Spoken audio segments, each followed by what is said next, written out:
¿Qué tal? ¿Cómo están? Buenas tardes. Hoy es 24 de abril del año 2020.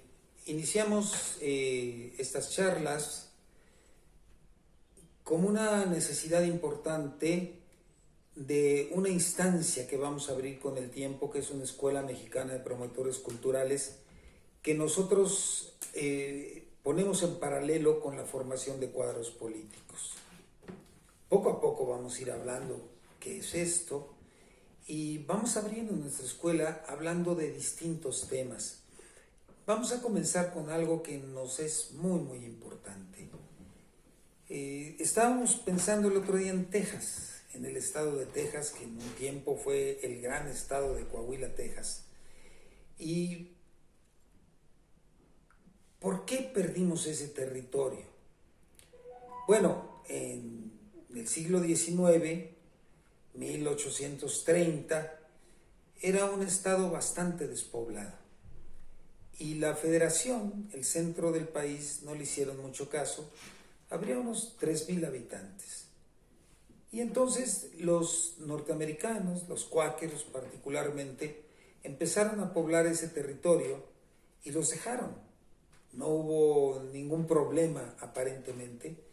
Sin embargo, en la medida en que fueron llenando ese lugar, pues hubo un momento en que votaron, ya siendo ellos mayoría, por independizarse de México. Y es un territorio enorme. Hasta la fecha es el estado más grande de USA, United States of America. Un país al que yo digo que es tan incompleto que ni nombre tiene, porque nosotros somos también Estados Unidos mexicanos, ellos son Estados Unidos de Norteamérica, dice, ¿no? Y entonces se declaran independientes, estamos en el año 1836, y se deja pasar de alguna manera ese hecho, y es años después, 10 años después, en el 46, cuando declaran su independencia, no su independencia, sino su anexión a los Estados Unidos. Eso ya no le gusta al gobierno mexicano y va Santana, aquel tristemente célebre personaje, a hacer lo que puede y obviamente es derrotado. Mermada su salud, mermadas sus fuerzas, la federación no era tan fuerte, no todos los ejércitos estatales quisieron participar. Y entonces se pierde esa guerra frente a Estados Unidos y acabamos el 2 de febrero de 1848 firmando el Tratado de Guadalupe Hidalgo, en el que cedemos no solamente el respeto a los tejanos por anexarse a los Estados Unidos, sino el resto del territorio, que ya sumados, Texas, con Nuevo México, la Alta California, 7 estados estuvieron involucrados ahí, perdemos poco más de la mitad del territorio de nuestra República Mexicana. Alguien dirá, eso ya pasó hace mucho tiempo. Bueno, si habláramos de Irlanda, está la Irlanda del Norte, la cual tienen posesionada los ingleses, y la Irlanda del Sur.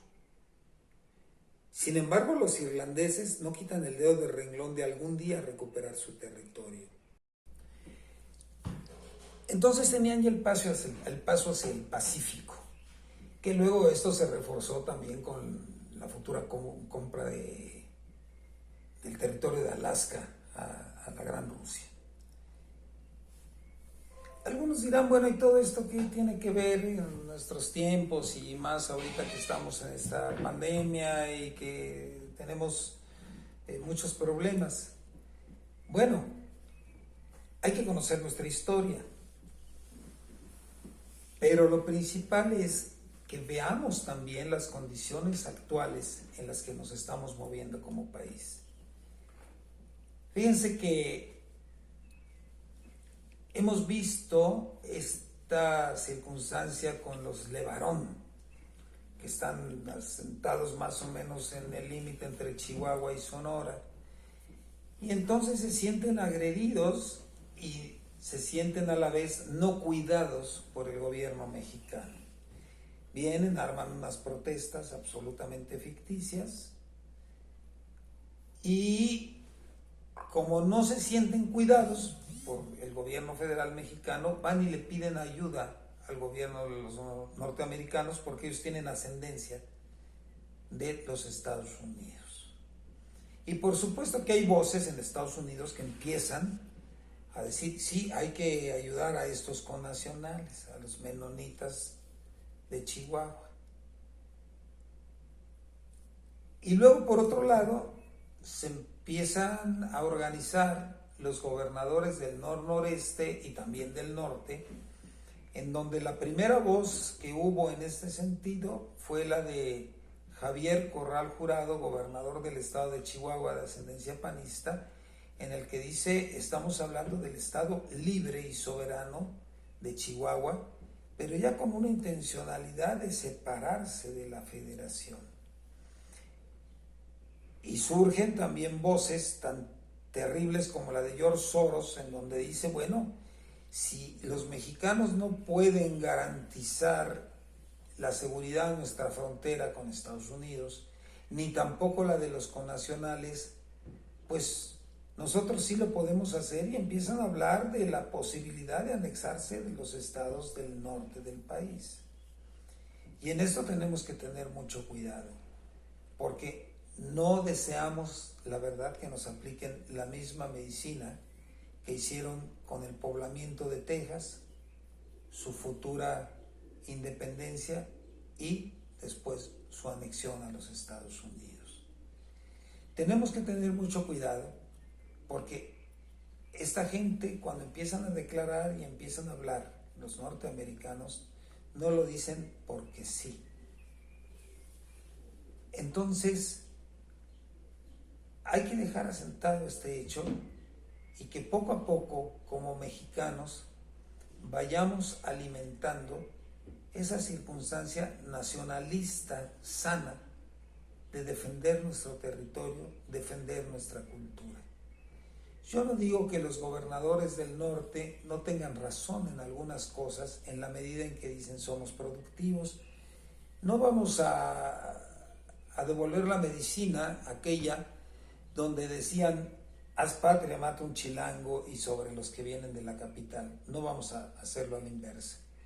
Merecen todo nuestro respeto los compañeros tamaulipecos, los compañeros de Nuevo León, los compañeros coahuilenses, los compañeros de Chihuahua, de Sonora, de Baja California Norte, pero no metamos más problemas en una futura y muy probable balcanización del país en la que a nadie nos conviene. Lo dejamos ahí por hoy, pensémoslo mucho y no lo den como fórmulas acabadas lo que aquí digamos. Esta es una auténtica provocación a la investigación, de que no veamos la historia como historiografía, simplemente una cadena de datos, de fechas, sino que lo veamos con la obligatoriedad que tenemos de conocer nuestra historia para no repetir los errores del pasado. Soy Luis Cisneros, nos vemos en la próxima, Luis Cisneros Luján, y termino generalmente diciendo por la revolución y la ternura.